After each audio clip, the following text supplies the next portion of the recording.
올해는 30여 년 전에 그 강남의 버스 정류장에서 오래도록 구두 닦기를 한 분이 계십니다.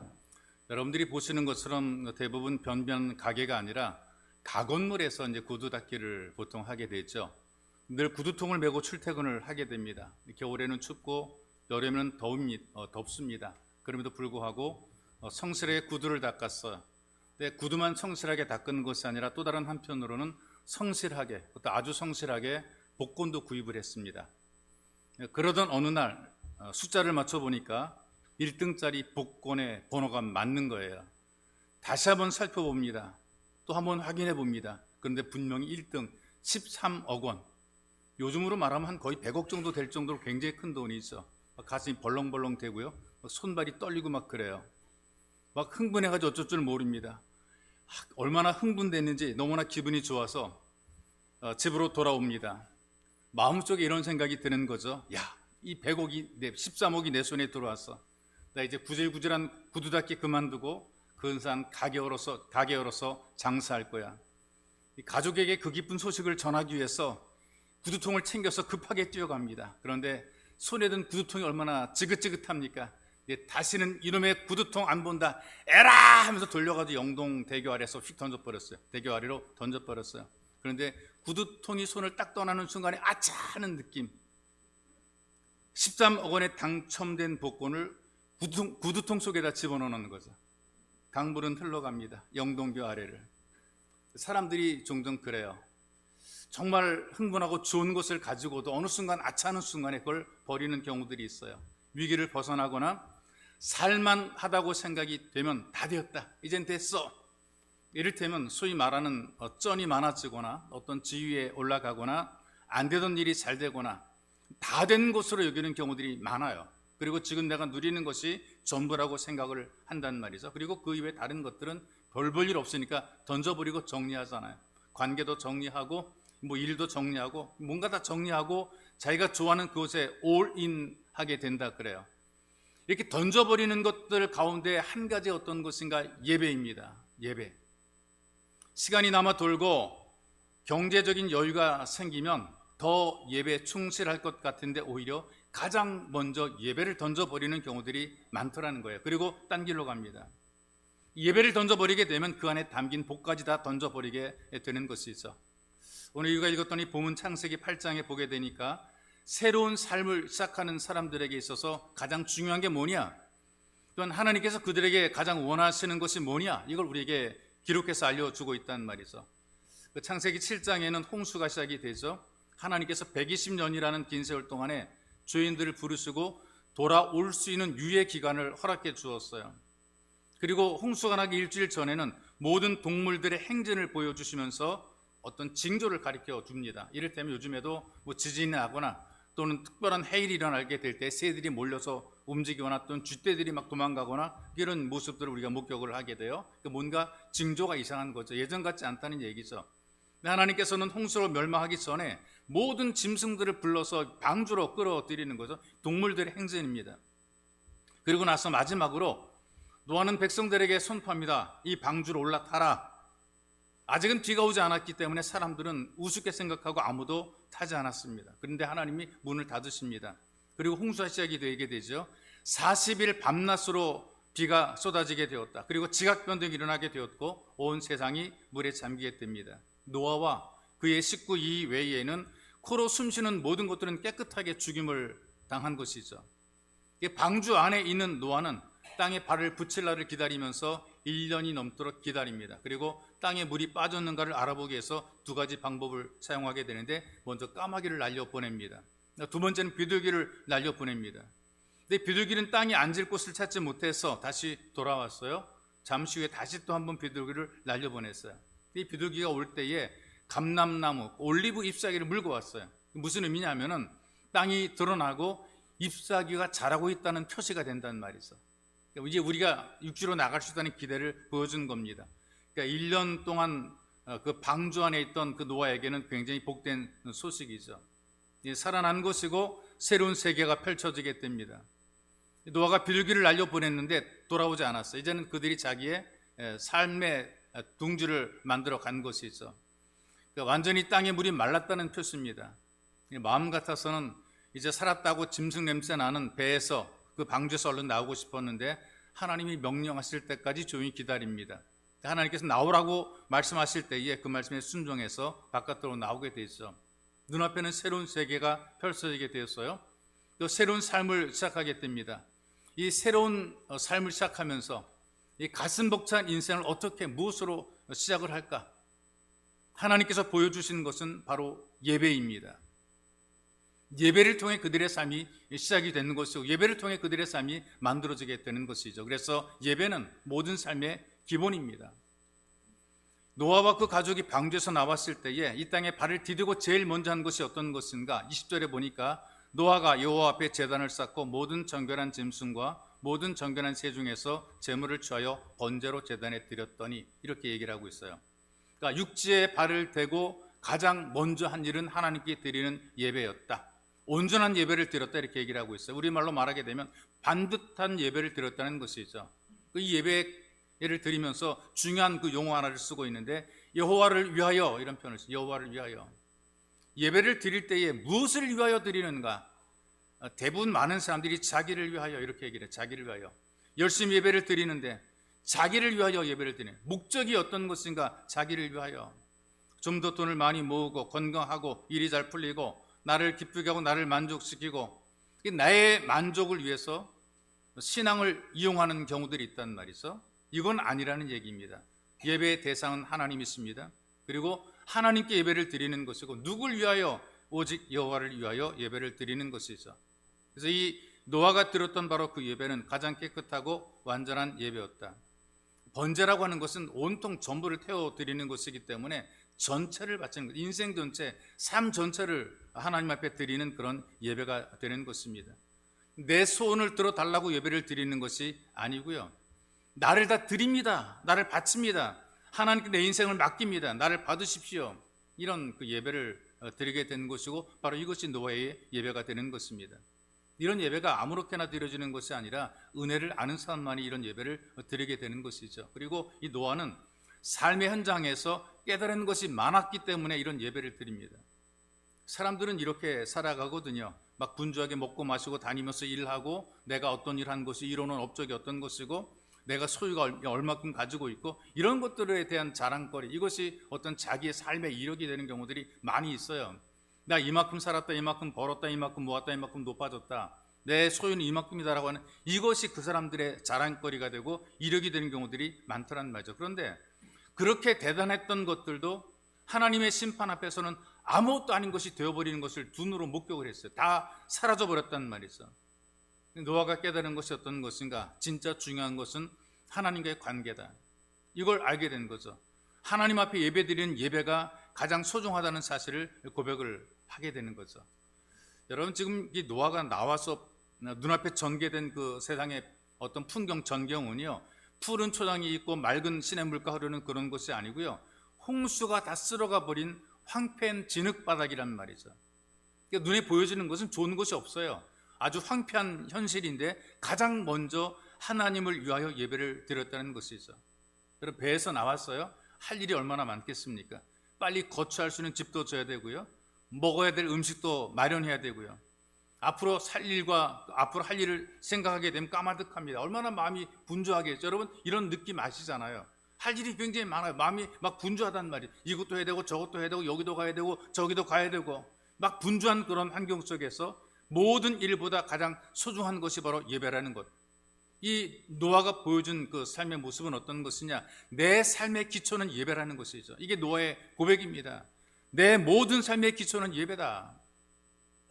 사람들이 오해하는 것 중에 하나가, 신앙생활은 남는 것으로 하는 것으로 착각해. 남는 것으로 하는 것이지, 내 인생의 나머지로 하는 것, 내가 돈을 벌고 여유가 생기면 할 수 있는 것이고, 내가 건강을 좀 회복하고 시간이 나면 예배도 좀 드리는 것이고, 일단 내가 바쁜 것 다 먼저 하고 나서 시간이 되면 예배를 드리는 것이고, 이것이 일반 사람들의 생각인 경우들이 많아요. 시 한 편을 제가 소개합니다. 죄송하지만 안녕히 계십시오는 제목인데요, 저는 시간이 없습니다. 편지를 끝마치겠습니다. 시간이 없거든요. 도와드리고 싶고요, 하지만 시간이 없군요. 생각할 수도 없고 책을 읽을 수도 없네요. 시간이 없거든요. 기도하고 싶습니다. 하지만 시간이 없습니다. 학생들은 숙제 시간이 없다고 미루고, 젊은이는 운동을 할 시간이 없다고 미루고, 아버지는 손자와 놀기를 시간이 없다고 미루고, 아파서 죽게 된 사람도 시간이 없다고 이렇게 얘기를 합니다. 이게 이제 그 하나의 글인데요. 노아가 무엇보다, 어떤 일보다 가장 중요하게 여겼던 것은 바로 예배입니다. 하나님께서는 이런 노아의 신앙을 통해서 예배의 중요성을 우리에게 가르쳐 주고 있는 것이죠. 하나님이 우리 아버지가 되시거든요. 뭐 신전에 앉아서 움직이지 못하는 신상이 아닌 거예요. 사람을 더럽게 만드는 공포스러운 존재, 이를테면 우리가 신앙생활을 하지 않으면 벌 받을 것 같고, 내가 안 하면 하나님께서 다리몽둥이를 부러뜨리고, 무섭고 두려운, 그래서 공포 때문에 무서워서 나갈 수밖에 없는 그런 하나님의 존재로 우리에게 존재하는 것이 아니에요. 성경이 보여주신 하나님은 우리 아버지로서의 하나님이시란 말이 있어. 예수님께서도 이렇게 말씀하세요. 마가복음 14장 36절에 보니까 하나님께서 우리의 아빠가 되신다, 아버지가 되신다. 그러니까 아빠, 아버지라 그런 표현을 쓰고 있다는 말이죠. 그래서 이사야서 1장 2절에 또 3절 말씀을 보니까 아빠가 되시는 하나님께서 안타깝게 외치는 메시지가 있어요. 하늘이여 들으라, 땅이여 귀를 기울이라.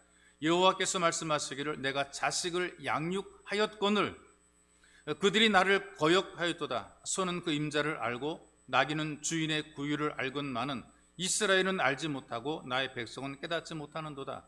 자식처럼 길렀음에도 불구하고 이것을 알지 못하고 오히려 거역했다는 것이 있어. 하나님께서 아빠가 되어주시고 그 인생을 양육했단 말이에요. 그럼에도 불구하고 사람들이 하나님을 아버지로 여기지 않고 거역했다. 소도 임자를 아는데, 나귀도 주인을 아는데 사람들은 하나님을 알지 못하고 깨달으려고 하지도 않았다. 이게 하나님의 어떤 탄식이란 말이 있어.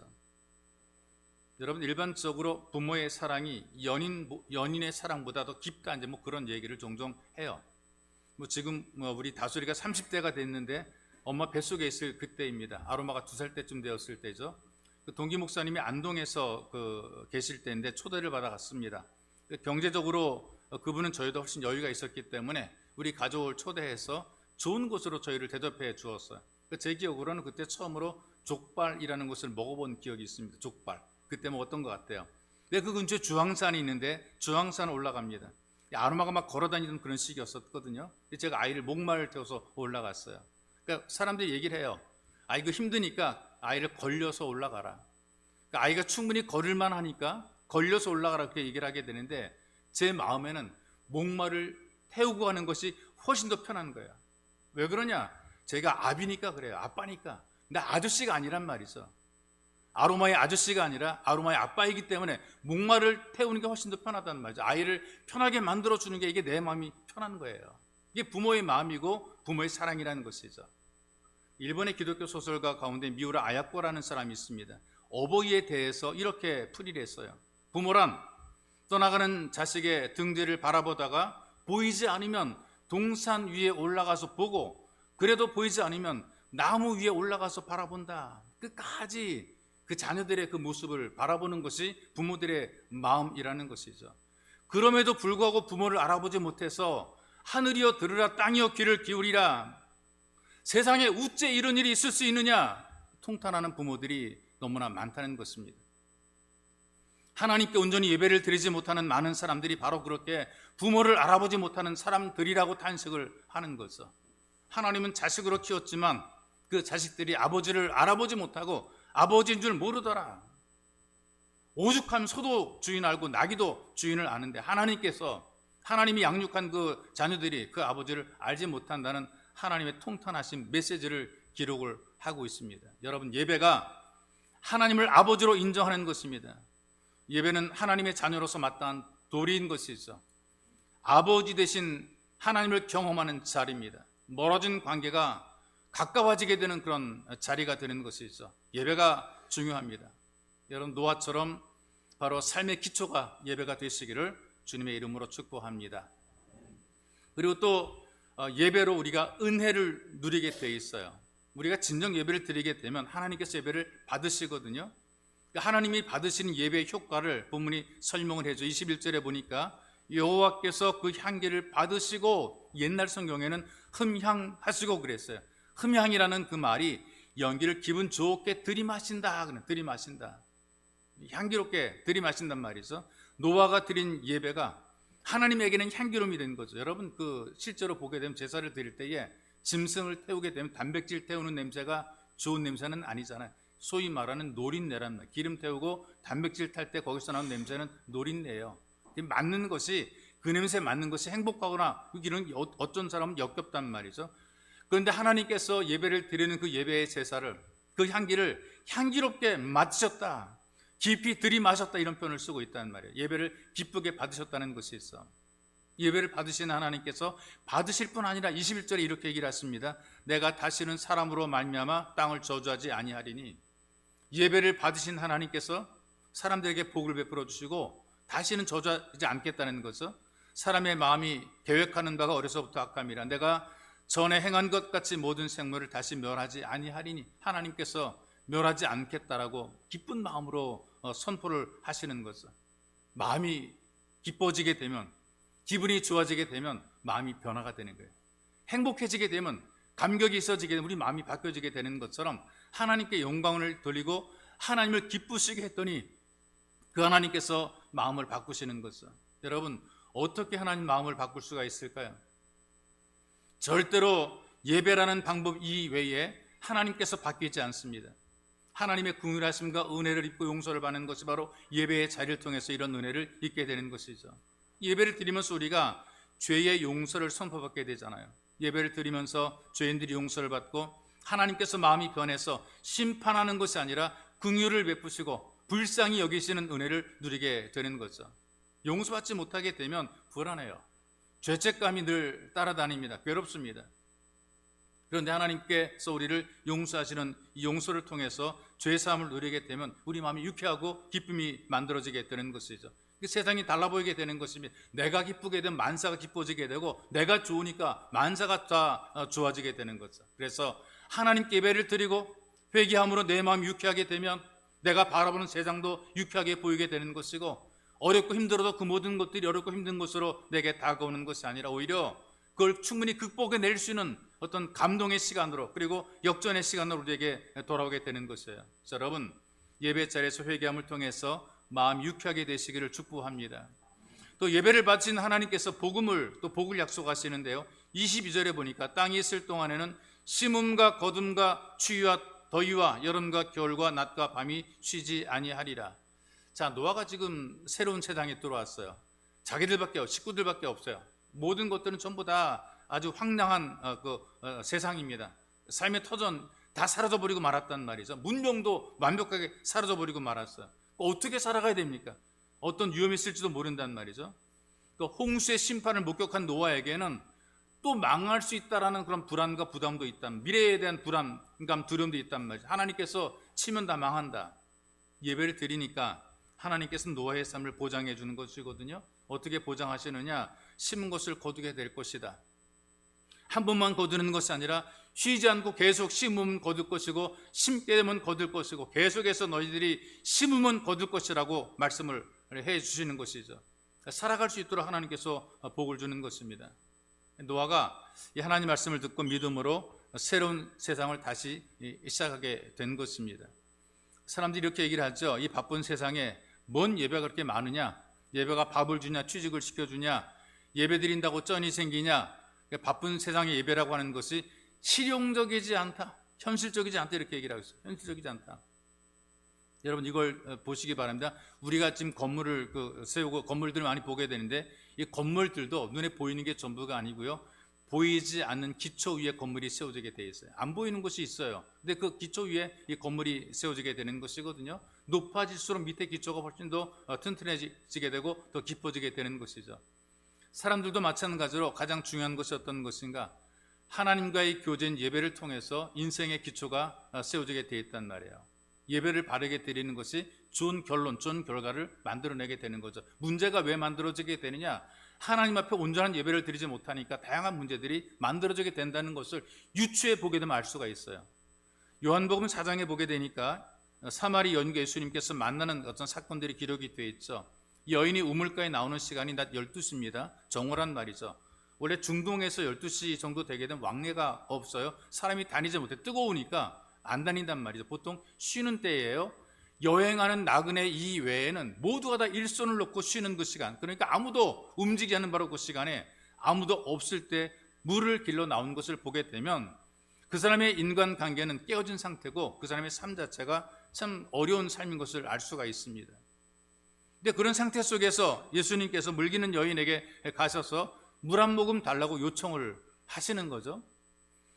근데 두레박을 가지고 있으면서도 물 한 모금 주면 좋을 텐데 그거 안 주면서 자꾸 마음의 벽을 쌓고 이리 뺀질 저리 뺀질 이렇게 얘기를 하고 있지 않습니까?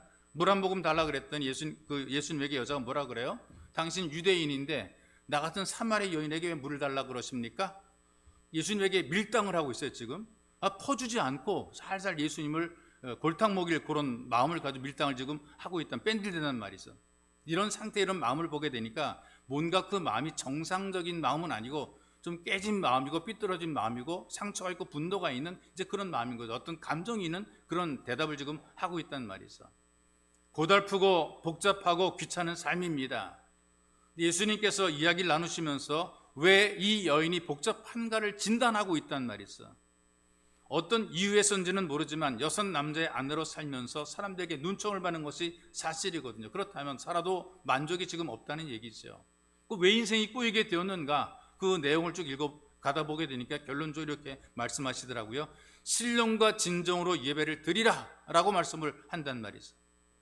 하나님을 경험하는 진정한 예배를 드리게 되면 회복이 되는 거예요. 꼬인 것이 다 풀어지게 되어 있단 말이죠. 다시 한번 말씀을 드리지만 여러분들의 삶의 예배가 먼저 회복이 되게 되면 모든 꼬인 것들이 풀어지게 되어 있어요. 신령과 진정으로 완벽하게 하나님께 전적으로 맡긴 예배를 드리게 되면 지난날의 모든 꼬인 것들이, 풀어진 것들이, 도대체 내 인생이 왜 이럴까 하는 그 모든 것들이 다 풀어지게 되어 있단 말이죠. 그러면서 한마디 더 하시잖아요. 아버지께서는 이렇게 예배하는 자들을 찾으신다. 하나님이 찾으신 사람이 누구냐? 어떤 사람을 하나님께서 찾으시는가? 예배의 자를 하나님이 찾으신다라고 성경이 말씀을 합니다. 예배의 자리에서 용서와 선포가 되고 예배 자리를 보장해 주시고 예배 자리를 찾으셔서 그들을 잘되게 만들어 주시는 것, 바로 이것이 우리에게 베풀어지는 하나님의 은혜입니다. 그런 의미에서 하나님의 은혜를 누리고 하나님의 살아계심을 경험한 모든 사람들은 전부 다 예배자입니다. 여러분들 예배를 통해 치유가 되고 회복이 되고 격려받고 위로받고 도전받는 삶이 되시기를 주님의 이름으로 축복합니다. 그래서 예배는 모든 삶의 회복이 되는 것입니다. 예배가 모든 삶의 회복이에요. 눈에 보이는 것, 소유 이런 것들에 관심이 굉장히 많은 것이 이제 사람들의 어떤 그 관심이거든요. 어디 사냐 이거 물어보잖아요. 무엇을 하는가 이것도 관심이 많고요. 얼마를 가졌는가 이것도 어떤 굉장히 커다란 관심이죠. 누구를 만날 때 며느리 사이 이런 거 볼 때도 이거 되게 따지더라고요. 근데 더 중요한 것 이걸 알아야 돼요. 하나님과 친밀한가?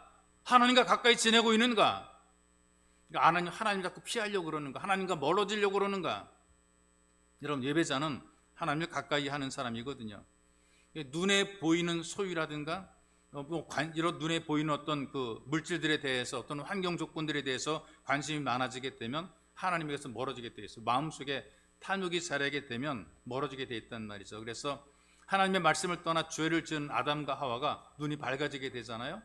이 눈이 밝아지게 됐다는 얘기는 자기 욕심과 자기의 탐욕이 많아지게 됐다는 얘기예요. 하나님을 피합니다.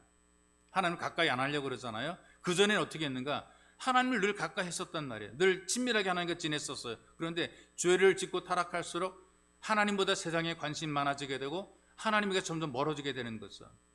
하나님에 대한 관심이 없어지게 되는 거예요. 다른 관심이 많아지게 되는 거예요. 이런 얘기를 했던가 어떤 부자가 있어요.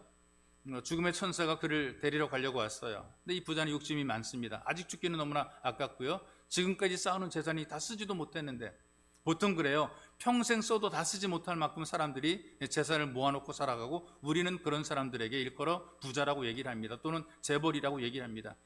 돈을 막 써도 평생 써도 그 돈 다 못 쓰고 죽는 사람들이 꽤 많이 있다란 말이죠. 그러니 아깝잖아요. 이거 어떻게 됩니까? 나 이 재산 천국으로 가져가겠다고 막 때를 쓰고 간청을 합니다. 그래서 이 죽음의 사자가 이렇게 얘기를 해요. 허락하긴 하는데 가방 하나에 담아라 그랬어요. 가방 하나에다 담으라. 여러분 전 재산을 가방 안에 어떻게 담을 수가 있겠어요? 하나 방법을 낸 것이 뭐냐면 다 정리합니다. 다 정리해가지고 금덩어리, 그 골드바라 그러죠? 골드바를 다 만들었어요. 그 여행용 가방에다가 잔뜩 싣고 천국문에 낑낑대고 도달했어요. 천국문을 누가 지키는가?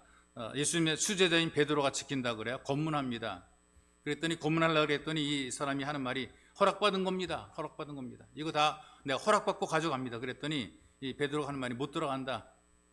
뭐 이거 검문 하지 않으면 통과하지 못한다. 그래서 할 수 없이 가방을 열었어요. 거기 보니까 골드바, 금덩어리에 가득한 거죠. 베드로가 한심하다는 듯이 한마디 하고 가방을 집어던져 버렸어요. 야, 뭐하라 길바닥에 까는 보도블록 가져오냐? 천국문 열고 들어가니까 길바닥이 다 금으로 돼 있더라 그 말이 있어.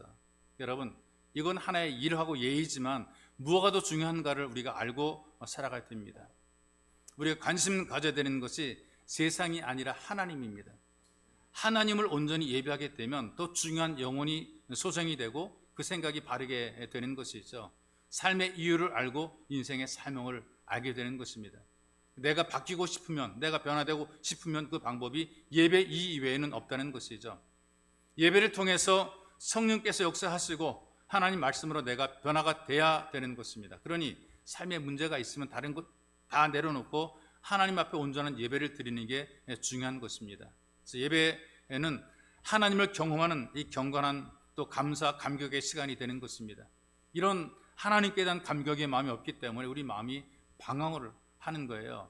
마땅히 하나님께 예배를 드려야 되는데, 은혜를 알고 예배를 드려야 되는데 이걸 모르니까 이게 방황하게 되는 것이죠. 그런데 예배를 드리니까 기적이 만들어지게 되는 것입니다. 회복이 되게 되고 잘 되는 일이 만들어지게 되어 있어요. 여러분, 이 땅에 사는 사람들 주변에 보시게 되니까 뭔가 빠져 살아가는 분들이 있거든요. 이들이 뭔가를 만들어내더라고요. 하나에 몰두하고 푹 빠진 사람들이 있거든요. 연구에 빠진 사람들을 보게 되니까 새로운 발명품을 드디어 만들어내게 됩니다. 예술에 푹 빠진 사람들 있죠. 음악, 미술 이런 데 빠진 사람들 보게 되니까 작품을 만들어내게 되는 거예요. 푹 빠지지 않으면 다 짐이 돼버리고 무거운 짐이 돼버리고 마는 거죠. 내가 좋아서 푹 빠져야 되는 것이란 말이에요. 여러분들이 그렇게 좋아하는 사랑도 사랑에 빠지지 않게 되면 짐이에요. 사랑도 짐이고 사랑도 고통이더라. 어느 분이 하는 말이 지겨운 사랑이더라 그래요. 뭐 사랑이 어떻게 지겨울 수 있는가? 푹 빠지지 않으면 사랑이란 말만 있고 지겨운 사랑이 될 수밖에 없어요. 예배도 마찬가지거든요. 은혜 없는 예배를 드리게 되니까 예배가 짐이 되는 거죠. 더럽게 시간 길다라고 얘기를 해요. 더럽게 시간 길다. 예배에 푹 빠진 사람들은 두세 시간 예배를 들어도 그 하나님 말씀을 들으면서 기쁘게 받고 예배를 동참하게 되는 거죠.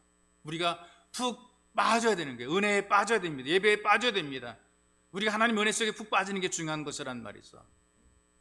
어떤 어린아이가 그 장난감 블럭 있잖아요. 블럭을 가지고 뭔가 막 만들어요. 어릴 때 그런 거 잘하죠. 뭐 건축도 만들고 뭐 물건도 만들고 그렇게 만드는데 막 열심히 만들어요. 아버지가 어깨에 넣으면 뭘 만드는가 궁금해가지고 물어봤어요. 아이는 손에다 입을 대면서 조용히 하라고 그래요. 왜 그러냐 그랬더니 지금 교회를 만드는 중이니까 조용히 하라는 거예요. 그러니까 애가 그렇게 말하니까 되게 기특해가지고 아빠가 물어봤어요. 야, 교회에서 왜 조용히 해야 되지? 그랬더니 이때 애가 무슨 말한 줄 아세요? 졸고 있는 사람 깰까 봐요. 여러분, 신앙생활은 하나님을 경험하는 예배제로 시작을 하게 되는 거죠. 그런 여러분, 예배가 무엇보다 중요합니다. 예배를 통해 은혜를 받고요, 예배로 또 회복이 시작이 되고요, 무너진 신앙이 다시 예배를 통해서 회복이 되는 것이 있어. 우리나라가 정말 복이 있고 정말 행복한 나라인데요, 교회가 많습니다. 그리고 우리가 해외에 나가게 되면 한국 사람들은 모이는 곳도 있고 어떤 공동체가 만들어지게 되면 꼭 교회를 만들어요.